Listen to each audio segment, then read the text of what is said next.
going to hear anything, and then when I jump in, I'm going to maybe repeat what somebody else said, and I'll look stupid. No, it doesn't work that way. So dial in 1-800-585-9396. Sometime back, Debbie and I did a show on love of money, and the Bible talks about that as love of money is the root of all evil. That's not really our focus today. We're really focusing today on how we just simply handle the financial resources or the temporal resources that we have. One good question for you parents out there is, do you have any mechanisms for teaching your kids about proper money management? I remember I couldn't wait to have my first bank account when I was young, and my parents helped me get that, and I would put 50 cents away or $1 away. It's exciting for a young child to do something I'm sure they perceive as being, I'm grown up. Look, I'm grown up. I have a bank account. But just also in terms of whimsical spending, maybe they say, I want this candy bar or this can of soda. And maybe you, as a parent, you try to teach them lessons like, well, hey, if we wait and don't get that right now, then maybe you can get that bicycle you want later, or sort of delayed gratification, or saving practices, or proper spending practices. And Debbie, you mentioned something that's so important. I don't know, I'm sure there's studies that have shown the percentage of separations and divorces among couples over communication about money and spending and so forth. It really does become a problem. So love to hear from anybody about that today too, in their take. Yeah, and how you incorporate money in your relationship, in your family, in a healthy way. And that's what we're talking about. So calls are starting to come in, and that's a great thing. Number to dial is 1-800-585-9396. You could hear, Jerry, that I'm actually getting text messages on my personal phone, but you guys text to the EWTN one. That's much easier at 55000. You can text the letters EWTN. But a lot of people have things to say about money, Jerry. And you said something at the beginning of the show. I tried to write it down, but I couldn't do it quick enough. You said something about saving firmly, but being charitable. Say that again one more time. Well, when it comes to giving, and this is, again, when I'm hosting pledge drives around the country, I try to encourage people to hold on to your money firmly enough to be responsible, meaning don't spend wildly or loosely and then not have enough to feed your kids or keep a roof over your head and things like that. So hold on to it firmly enough to be responsible, but loosely enough to be generous, because there are times that, like we say, God gives us everything that we have, and it could very well be that God is giving us something to give to someone else. So that's another aspect of this conversation is are we confident in giving to our parishes and our dioceses and charitable causes, or do we feel like maybe that's going to jeopardize what we have to meet our needs? So, like you said, Debbie, money can cause a lot of anxieties and fears, but there can also be a place of real peace when we let God be the Lord of all of this, and I think just develop good habits. That's what goes back to what I was saying at the beginning, where money is very fluid, Jerry, and it's how we look at money, how we perceive money in our lives, that it determines how we are out there in the world. And that's very interesting. I wrote that down, Jerry. I hope it's okay if I use it going on into the future. Hold firmly onto the money to be responsible, but loosely enough to be generous. I think that's very profound. I want royalties. You want money? Yeah, I'll have my bookkeeper invoice you for those. That's hilarious. Okay, dear listeners, we're talking about the money trap today. We want you to weigh in. We need to hear your wisdom on this because we want to learn and grow. 1-800-585-9396. You're listening to Take Two with Jerry and Debbie.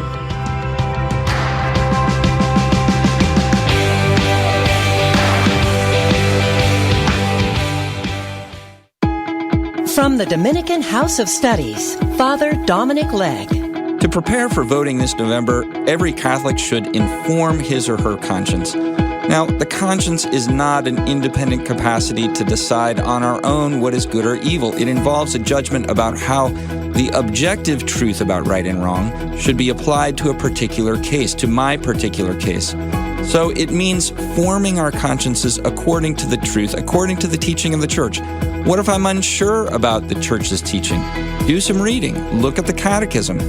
Read, for example, Humanae Vitae, or John Paul II's great encyclical on the defense of human life, Evangelium Vitae, the Gospel of Life.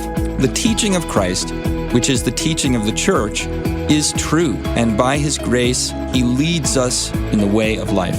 For a guide to Catholic teaching and voting, visit EWTN.com/vote.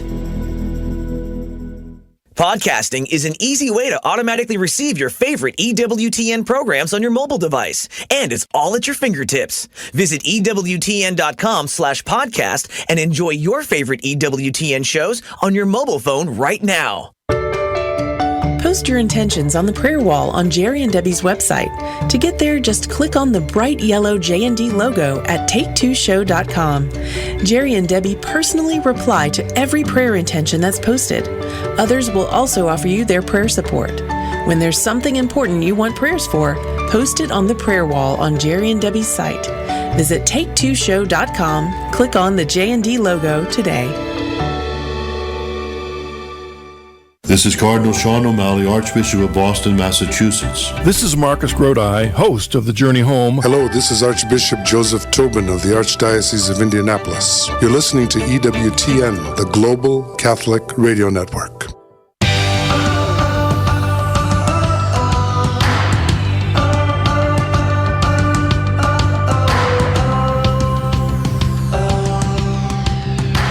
We're so glad you're with us on Take Two with Jerry and Debbie. We're talking about the money trap today. If you're in a trap with money, if you're looking at it maybe not the right way and it's causing problems in your homes and in your communities, because money can be a problem. It can be a good thing or it can really be very destructive. But we're talking about that today, and we want you to jump in, maybe share your experience, what's going on in your life about money, how you view money. I read an article recently, Jerry, about the title of the article was "Money as a Tool, Not the Goal."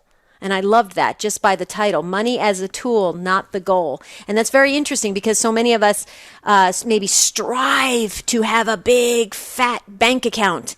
We strive for it. And is that a healthy thing? We know from Scripture that's not where we should put all of our energy into. And so let's talk about it. 1-800-585-9396. Well, yeah, and Debbie, just to what you were saying there, it's not where we should put all of our energy, but God may choose that we end up with a big, fat bank account. There are many, many Catholics and other people of goodwill who have hundreds of millions, even billions, and they give to a lot of great charities. I think of Tom Monahan, a name many people will know, who once owned the Domino's Pizza and the Detroit Tigers baseball team and had $1 billion. And I had actually heard a quote of him. I didn't know if it was, true or not, but he said he wanted to die without any money. And from starting at about $1 billion, I heard he was about halfway through that.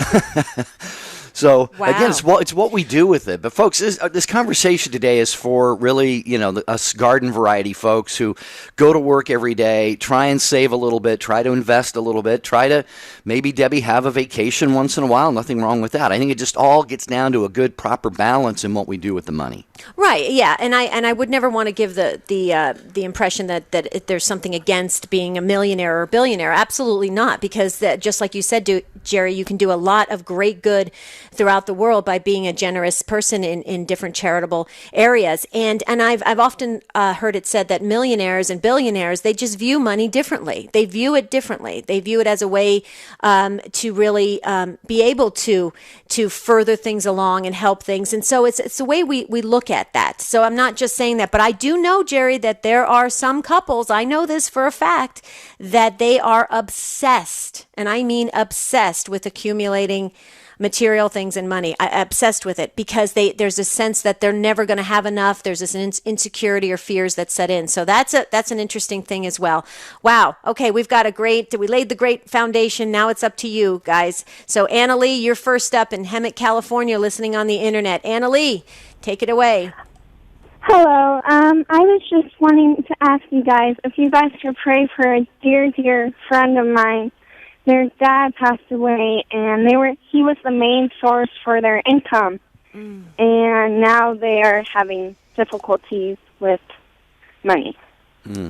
I would just like a prayer request for them. Yeah. Can you give his first name, and we can put his first name in our book, Anna Lee? Yeah. His name is Carlos Fernandez. Carlos. Okay. Carlos. Okay. Yeah, Wow. we'll definitely pray. Was there any? Do you know if there was any kind of life insurance policy or anything in place, Anna Lee? I do not know. Yeah. I was very, very, very good friends with their kids, Their dad passed away from cancer, but I am not quite sure if there is any income or any life insurance. Right. Right. Well, Annalee, we feel so sad for this story, and yes, we will pray for Carlos and the family.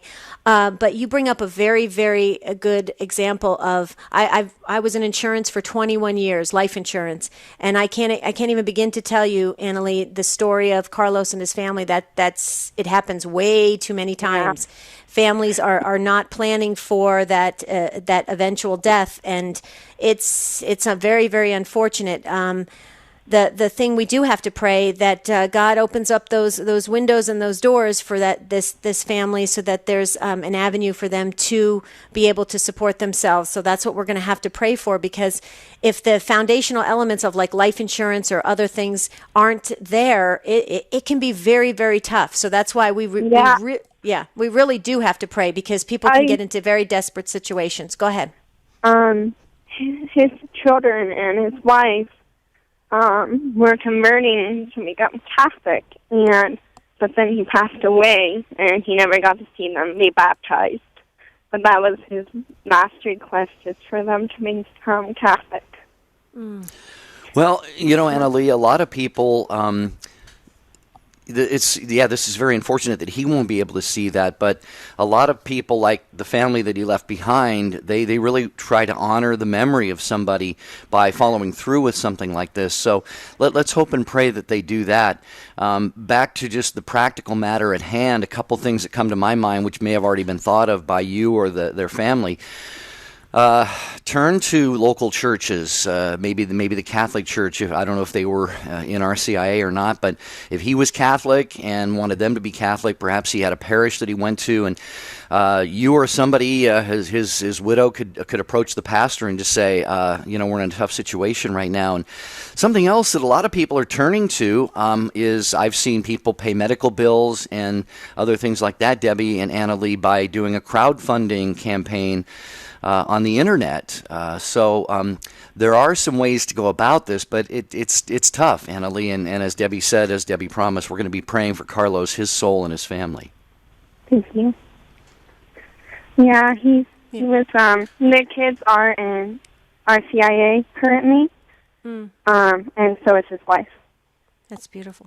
Well, they're blessed to have you praying for them and supporting them. I'm sure you're doing the best that you can possibly do to help them, and that's important to have that support system around them, Annalee. Thank you. Thank you for sharing this, because then it allows us to do our part in praying for the family and for Carlos. So we appreciate the call today. Thank you. Thank you.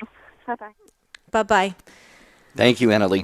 Wow. 1-800-585-9396. And we know you, Take Two listening family, you're already praying for that very, very important situation there. And we invite other people with your calls, your takes on money and handling money. Do you have a plan? Debbie, I look back, I wish starting at 18 or 15, I was putting $25 a month away or $50 a month or something. But when we're young, we just don't really think about those things, and we get older. And so, folks, it's important that we are good stewards with what God has given us. So how do you manage the money? What are your spending habits, investing, saving, things like that?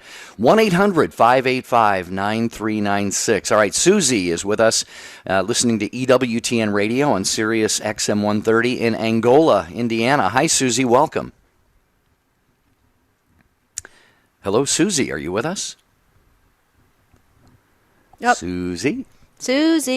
No.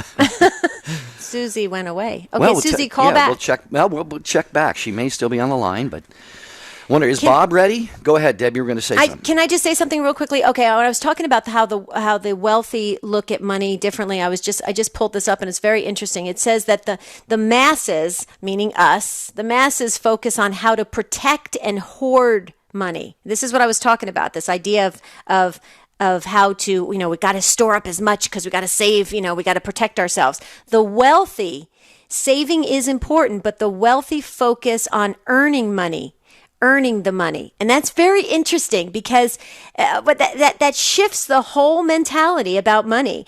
And wow, that a light bulb just went off in my head on that one. And it's very, very interesting. So, and that's what I was referring to when the Bible talks about this idea of hoarding things is not a healthy thing. So if we shift our focus, it may produce better results. So anyway, I just wanted to share that. So are we ready for Bob where's Bob? Is he in Oklahoma? I can't read that small little type, Jerry. Can you read it looks like Shawnee, Oklahoma, listening to EWTN Radio on the Catholic Radio Network. Hello, Bob. Welcome to the program. Well, thank you very much. Yeah, Sure. I was interested in your subject matter. Relatively new revert, back 6 years after 40 years being away. And my financial investments were involved with this prosperity message. That I don't know if you've heard of that or yes, we have. We have. Yes, well, that has left my finances in total disarray because I wholeheartedly bought into this idea, and here I am at 68. I have no savings, no stocks, bonds, mutual funds, because I always believed what this message was preaching, that someday my ship would come in, but obviously my ship has sunk. Because I'm having to work now because I really believed in it that much, and what I saw was over the years was that this prosperity message was a moving target. In other words, it never ended up the way it started out back in the 70s when I first started hearing of it, and it appeared in it.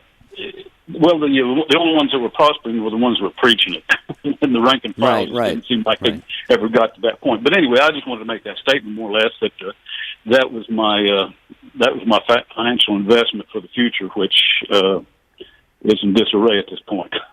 So Bob, we're talking about the prosperity message real quickly, just so for our listeners' sake. So going back to this idea that basically God is an abundant God, and all things are going to come your way, and if you put your mindset in this idea of thinking that there's abundance all around you, it's all going to happen, that type of thing. Can you expand on that a little more? Yes, and they promoted the idea that the wealth of the wicked is stored up for the just, and that was one of the proof texts to indicate that someday you would your prosperity would come in, and they would cherry pick certain scriptures to back up their claims, but it was always out of context. And of course, I bought into it, and of course, that's one of the things that brought me back to the church. Anyway. Beautiful. Yeah, and just, Bob, I have heard what you're talking about. Of course, Debbie has, many of our listeners have. Health and wealth gospel, I think, is sometimes it's called that, prosperity gospel. I mean, no judgment of any individuals, but to me, that is just one of the most heinous philosophies or ideologies I have ever encountered. And to see people taking advantage of others. And it sounds like that was what happened to you in a certain sense. I mean, you were sort of sold a bill of goods, and in the name of God, in the name of Jesus, in the name of the church. I just think that is so ugly, and a lot of people get sucked into that trap. And Bob, I don't know what to say about your situation right now. I mean, you're not an old man. I mean, you're still working, and I mean, I would just say start putting some money away, start saving whatever you possibly can right now. Definitely. Are you a Knight of Columbus? No, I'm not. That's a different story in itself. Well, I would encourage looking into that only because, Bob, I have transferred all of my, which is not a lot, but every penny I ever had in retirement accounts over to the Knights of Columbus, and they guarantee you will never lose your money. They have a smaller, a smaller incline in terms of a percentage of increase. It's not like the stock market where you could go up, 20%. It's like 3 or 4 or 5%, but they guarantee the principal. And so that's just, it's one safe place to look and maybe get started now. I don't know, Deb, you have any other thoughts?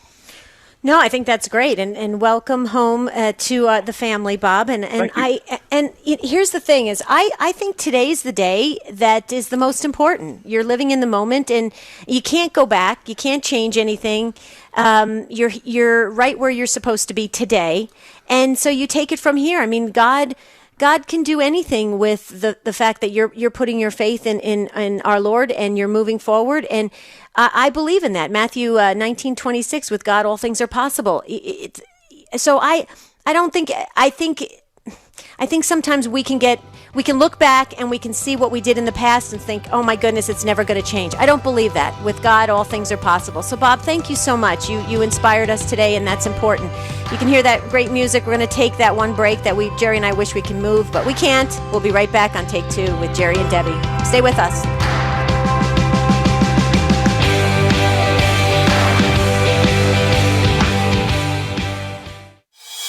The wisdom of Mother Angelica. Those of you that are Catholic and have gone to confession with quite a load have experienced a joy that no other thing will give you. There is something about hearing, I absolve you from all your sin. Why? In His own name? No, in the name of the Father, the Son, and the Holy Spirit. So I know for sure I am forgiven. There's nothing. And those of you that are not Catholic and don't have that particular sacrament, there's nothing like kneeling down in your living room or even sitting in your car and with a sorrowful heart say, Lord, I am deeply sorry and I'm going to try very hard never to do that again. Forgive me. Then the Spirit comes along with hope and joy and peace. For more information on Mother Angelica, visit Religious Catalog at EWTNRC.com. Somehow we've got it in our heads that simple or unnoticed work is a waste of time. In the words of Mike Rowe, we've declared war on work. We've created a caste system where everyone from plumbers to garbage men are at the bottom and Hollywood stars are at the top. Maybe that's why so many new parents get depressed. I'm just cleaning poop and cooking dinners now. Simple work. How's that matter? Maybe I don't matter. Ever stop and think that Jesus spent most of his life doing manual labor? The God of the universe spent most of his life as a small-town carpenter. Look, we can get by without the rich and famous, but without people to remove our trash, raise our food, and change the diapers, the gears of human history would come to a grinding halt. I think maybe our vision of what matters is off, and we become less happy as people and less stable as a society because of it. That quiet, often unnoticed work you do every day, it matters a lot, and so do you. This is Chris Stefanik from RealLifeCatholic.com on EWTN Radio. EWTN. Live truth. Live Catholic.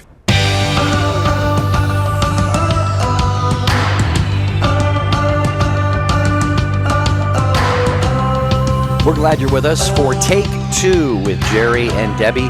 Remember, your takes drive the show. We're talking today about money and how we handle it, if we have developed good practices, a balanced life when it comes to money, spending, teaching our kids how to be good stewards, how to put a little bit of their allowance away, maybe learn those practices early in life, communication issues when it comes to money between spouses. So share your take. Remember, keep this principle in mind. What you share on this program is going to help others. Okay, this is a peer-to-peer ministry, and people are listening who may not be able to call in, and something you share, the light bulb could totally go on and change a life. So do join us, 1-800-585-9396. And Debbie, right after us is the one, the only Dr. Ray Guarendi. Coming up with The Doctor Is In. I love Dr. Ray. He is so funny. I crack up every time I listen to the show. I love his humor and the way he approaches topics. So yeah, stay tuned in all day long. Jerry, did you see the text we had just come in from Gary?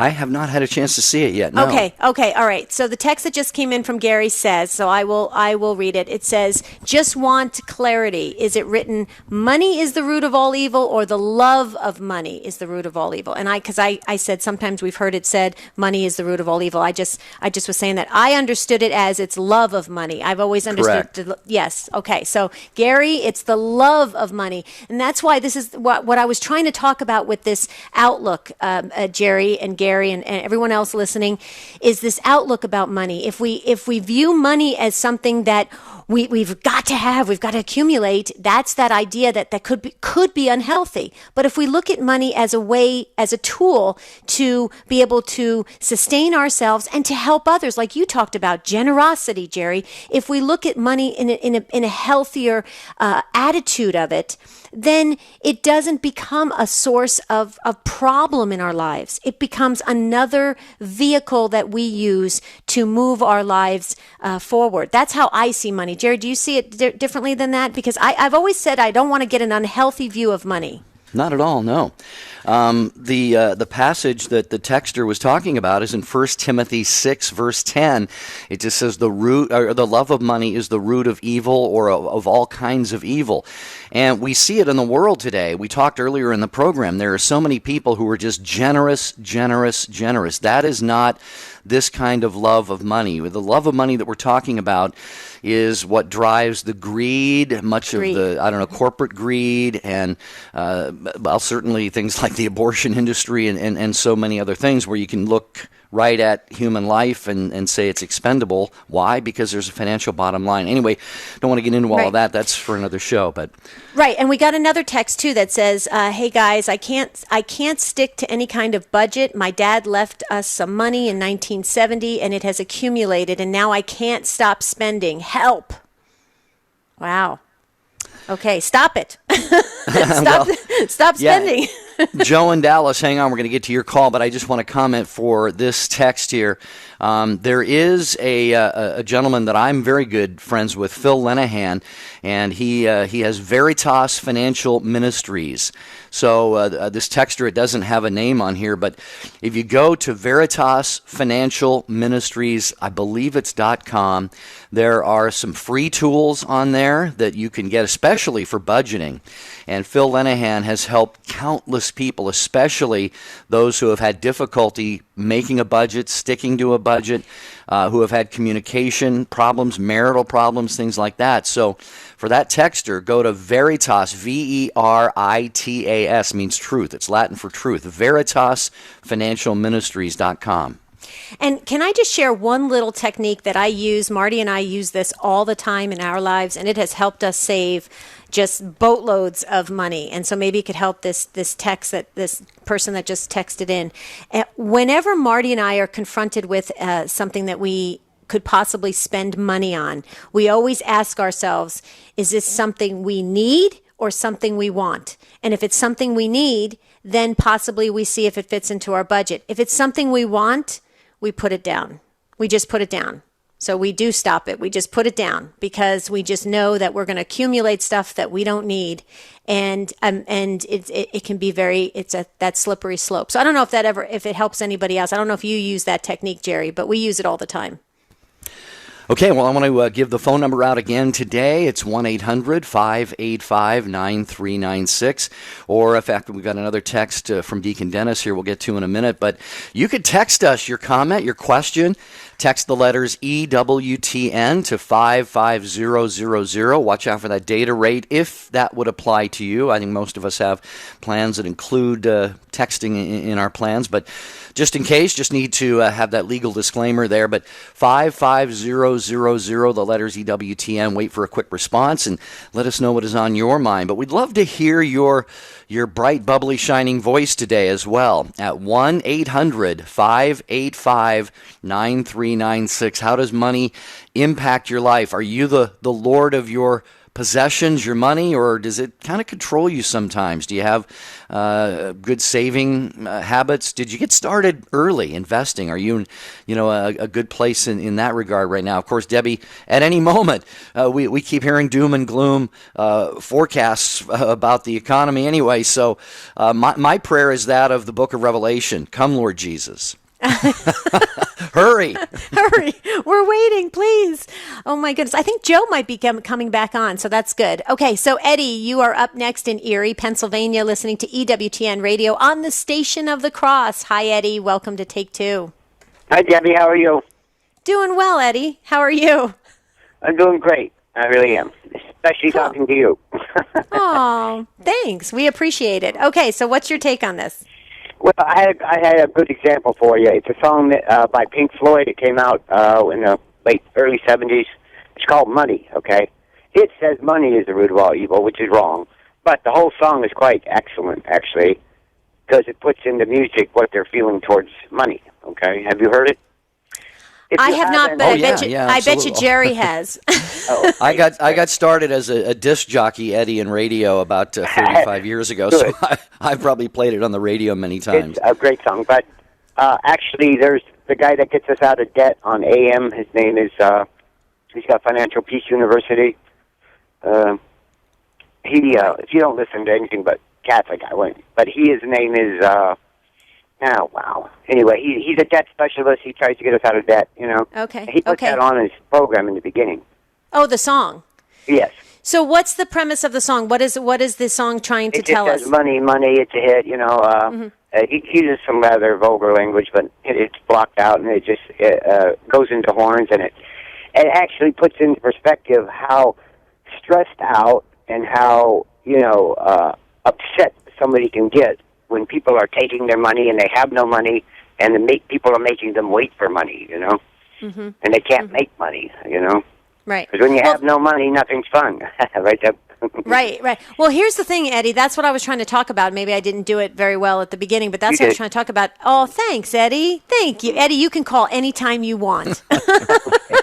But here's the thing, Eddie. I think it's an outlook on how you on the attitude that you have towards money. I mean, we see in the 60s they acted like the whole corporate structure and money was some kind of evil thing, you know. Right.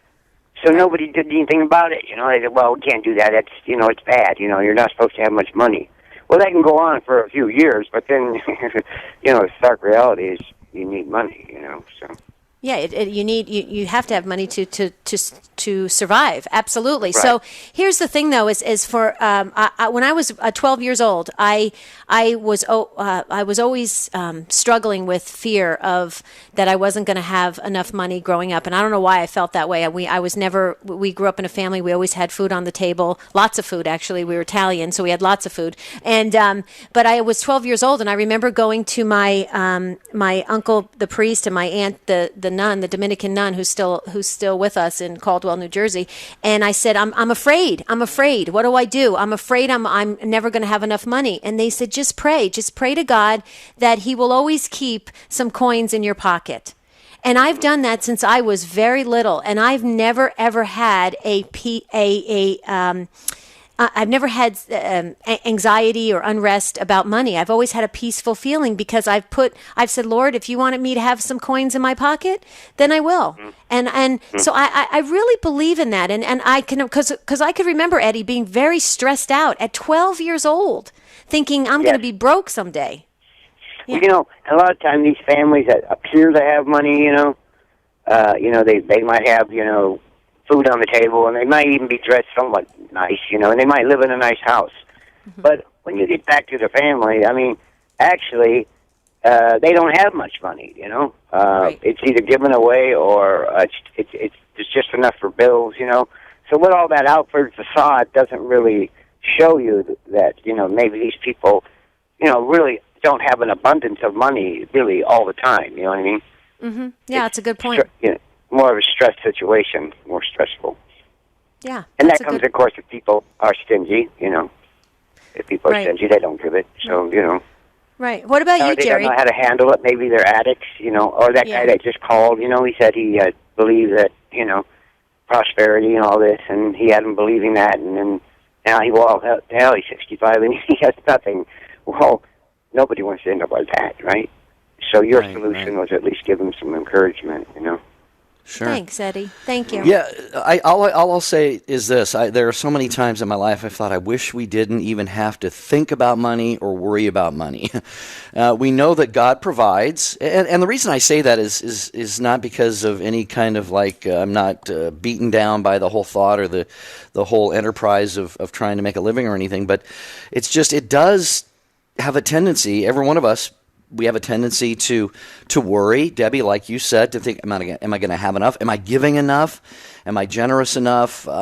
If you go through job changes, things, a lot of people really, really legitimately suffering and struggling financially right now. Mm-hmm. And that allows worry and fear and anxiety to creep in there. And trust in God, Debbie, the most important thing we can do in any situation in life is trust in God. He will provide. He talks about the birds of the air and the lilies of the field. And aren't they arrayed beautifully? And then they don't have a concern about, how they're going to be taken care of. So it's a tight wire act, to trust in God and to receive from Him all that He has for us. Yeah, that's true. But I can tell you guys something. This is interesting. I was going back to when I was 12 years old, and I always prayed that, Lord, if you could keep coins in my pocket. There have been times in my life, pivotal times in my life, where I've been really stressed about money, especially going through a divorce. And those of you who've gone through a divorce, you know exactly what I'm talking about, where all of a sudden the rug is pulled out from under you, and there's nothing there, and you don't know where to plan and where to go forward. And I know this might be a miraculous thing. I don't know. Maybe it's a coincidence. But I have reached into my pocket, my jeans pocket, and out comes a $10 bill. And never did I didn't realize it was in there. And I believe it was a sign from God saying, don't worry, you'll have coins in your pocket. Just trust. And that's happened to me numerous times. So I don't know if that's anything worthy of to say, but I felt prompted to say it. But Eddie, you're awesome. Thanks for calling in and making our day. You really do brighten our day. And I'm going to be at the Station of the Cross at the end of October. So maybe you can drop by the station and say hello to us. Would you do that? He's at another Station of the Cross. Oh, you're going to be in Buffalo. He's in Erie. Oh, I'm sorry. He's in Erie. Okay, can you drive all the way over from Erie to Buffalo? I'm sorry, Eddie. I won't make you do that. Just maybe actually call save in. the money. Don't spend it on gas. Yeah. But it's a good call, Eddie. Thank you so much. All right, much. thanks, Eddie. We've got time to get to others of you on the program today, 1-800-585-9396, talking about the money trap today and just so many aspects of this that are really, really important. I think God would call us, Debbie. I think we're being irresponsible if we don't have a saving plan. We have the parable of the talents in the Bible that talk about investing. So there's nothing wrong with investing, planning for a future, for retirement. But how much is enough? Maybe we get caught up in this I don't have enough kind of thing. How are we going to pay our bills? Again, we've got sometimes spouses have communication breakdowns and problems because of money management. One has a philosophy this way, the other one that way. And I think just a huge thing, I really, really do, especially with the direction the economy and the culture and everything's going, Debbie, I think for parents really to impart to their kids very godly, very healthy, balanced principles when it comes to managing the 50 cents or whatever. I guess allowances are more than 50 cents now, but managing the resources that they have, learning those things for later in life. Yeah, and I think maintaining this idea of wants and needs is very important. It keeps it very, very much balanced. So, okay, we're going to go to Jamie. Oh, and you can dial in. We have an open phone line. Eddie released it for you. So real quickly, 1-800-585-9396. That's the number, and it just filled up. Look how quickly that goes. Jamie, you're listening in South Dakota on Lamb Catholic Radio. Hi, Jamie. Hi there, Jerry. It's nice to be with you again. Thank you for helping raise funds for the Lamb. Oh, you're welcome, Jamie. It was great meeting you there. Yeah, I just wanted to say one of the hardest lessons for me, there's 2 points here. One is the hardest lesson for me as a business owner is also to trust in God and remember that God is the provider. When it really comes down to it, yes, I have to have a plan. Yes, I have to work. Yes, I have to do all of that. But I also have to really trust that God will take care of my needs and that sometimes I have to let my wants go. And remembering He's the provider has been so key in my conversion process in my life as well. So, yeah. Well, and Jamie, as Jamie, you're talking, and Debbie too. I know you'll, I presume, agree with this. We're having this conversation in 2016 in the United States of America. It would be a very different conversation if we were in Sierra Leone or if we were in many, many impoverished nations of the world, where maybe getting a bowl of rice every day is quite an accomplishment. And so we need to keep that in mind. I sometimes look at the wealth of this country and the things we worry about. I'll just speak only for myself. Sometimes the money worries that I have, I finally kind of shake myself out of my fog and funk, and I say, wait a minute. I have plenty, and I don't know, Jamie, if you kind of feel the same way that, in terms of the relative wealth that we have compared to other nations, we're still very, very well off. I think in most situations. Yeah, we're blessed. What do you think, Jamie? Absolutely, and it's one of the things we have to remember is that in the end, Christ wants us to be one with Him, and we can't take with us anything into the next world except for what we've built up as treasure in heaven, and that's a tough thing for me yet to this day. It's something I have to keep learning each day. But but there is the practical side, and you've asked about doing things with kids and how we work with our kids. We, in our case, we're trying it out. It seems to be working. The kids, when they get old enough, about 7 or 8, we take envelopes and we divide up the money they get. 10% goes right away to their charities folder. 10% automatically goes into a savings account, and that's a short-term savings. They have to put it there for 6 months, and it'll get doubled for them if it stays there. And then a third gets tripled, and that stays in there for college. And then they can take the rest of that 70% that's left over, and they can make a decision as to what they want to do with it. If they want to spend it, they can spend it. If they want to give it to charity, they can give it to charity. If they want to put it in savings, it can double for them if they keep it there 6 months. And I think it must be working because my 9-year-old has it planned out now that if he takes his money and puts it into the short-term savings for 6 months, it gets doubled. Then he can take that money back out, take the money that was doubled and put that into the long-term savings and get that tripled and still get the money back out that he put in the first place. Oh, my goodness. So, you got some financial investors there, Jamie. We're proud of him, but yeah. Yeah. Hey, do you have any openings in your family, Jamie? Right. Any extra envelopes? Yeah.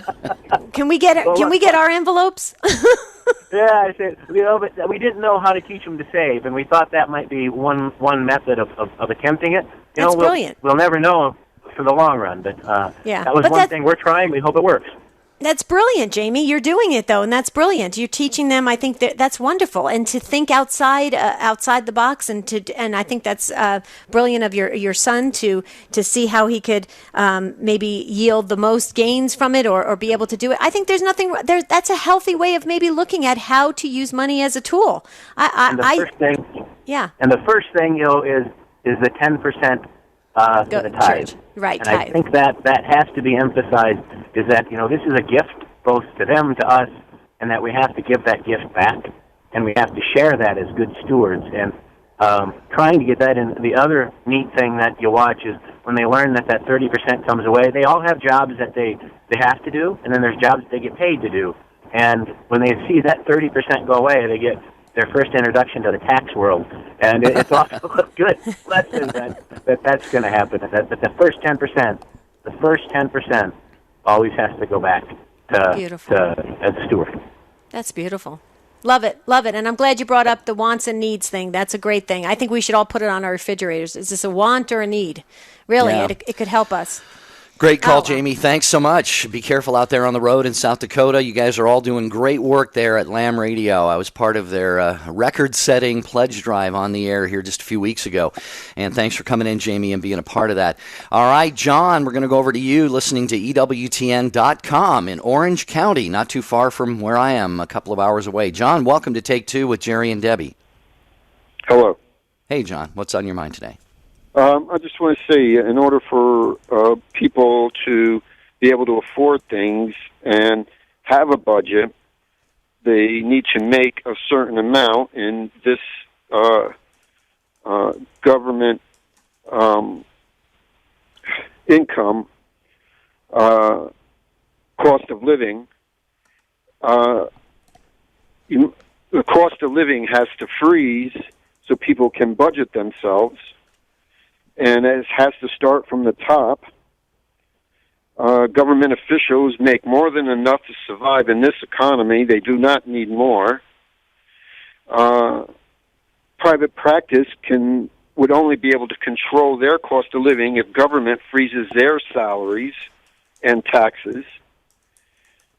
Then modest income would be able to support those without everyone in the cost of living needing to ask for more, because if we constantly need to ask for more, then we will always be without. And it Well, starts, John, let me with just government. comment on a couple things here. Because, well, first of all, this is a lot of this is maybe for another program, maybe a little bit of a different topic, but I think maybe, if I'm not mistaken, what you're alluding to here is that there may be what do I want to say, an imbalance sometimes in what certain people are paid, commensurate with what they're doing, and we got people struggling out here, and yeah, I mean, it's true that sometimes politicians they just stay in office forever and ever and grant themselves raises all the time, and of course we could look across the landscape. We've got actors and actresses making millions, athletes making hundreds of millions, and so forth, and yet a lot of people continue to struggle. Maybe we can take that up, Debbie, this whole issue of an imbalance or injustices on another program. But right. I don't know if you have any things you wanted to toss in there for John. No, we could just hear your disappointment in how things just seem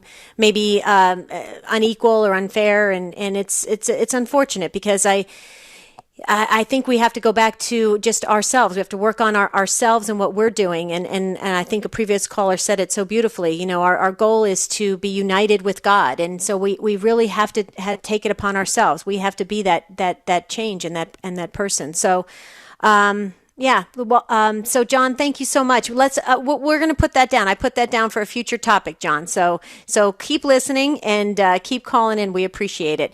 We're going to move real quickly to Walt, who's waiting so patiently in Toledo, Ohio on Annunciation Radio. Walt, you only got about a minute, but if we wanted to get you in. Thank you. Thank you. What I would like to say is many people don't realize what kind of bracket they actually fall into. And the average household income in the United States is just under $50,000. And so often people that are complaining about money are well above that $50,000 mark. And I just had a conversation with a friend of mine from church who was very surprised to hear that between himself working and his wife working, they were actually in the top 10% of wage earners in the United States. And they said, I don't have any room to complain anymore, do I? And I said, somewhere along the lines, you are going beyond your needs and into your wants. So very often, I think just realizing statistically how blessed we really are compared to others helps us realize how blessed we are. Yeah, kind of gets, if you heard what I was saying a few minutes ago, Walt, and I think that touches upon what I was saying relative to a lot of other people in their own circumstances around the world, and even in the United States. We've got just some zip codes that there's destitution and poverty. I live in Southern California, maybe 15 minutes from one of the wealthiest zip codes in the United States. Bill Gates has a home here. I mean, multi-million. Bob Hope used to live in this area. His old home was on the market for $40 million. So even in our own country, we've got this imbalance and so forth. But, Deb, I say this a lot when I host Catholic Radio Pledge Drives, that people could maybe sacrifice one drive-through latte a day or a week or something. You add that up over a year, you'd have a shift in your finances. A lot of money. So it really gets down to priorities. I guess that's what right. I'm saying. Absolutely. And thank you, Walt, for that wonderful call today. And I will be in Toledo, Ohio at Annunciation Radio next week, so maybe you can drop by the studio. Okay, so here's the thing. My takeaway is wants and needs. I'm going to put it, I think we should put it on our refrigerators. Do you really need this, or do you just want this? That's my takeaway. Go ahead. I would never do something like that.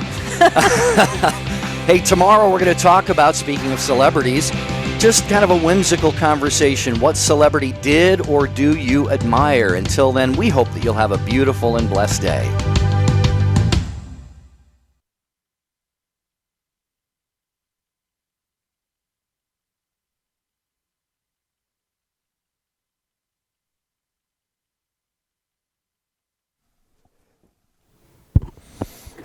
No, hold on. I haven't got to stop you.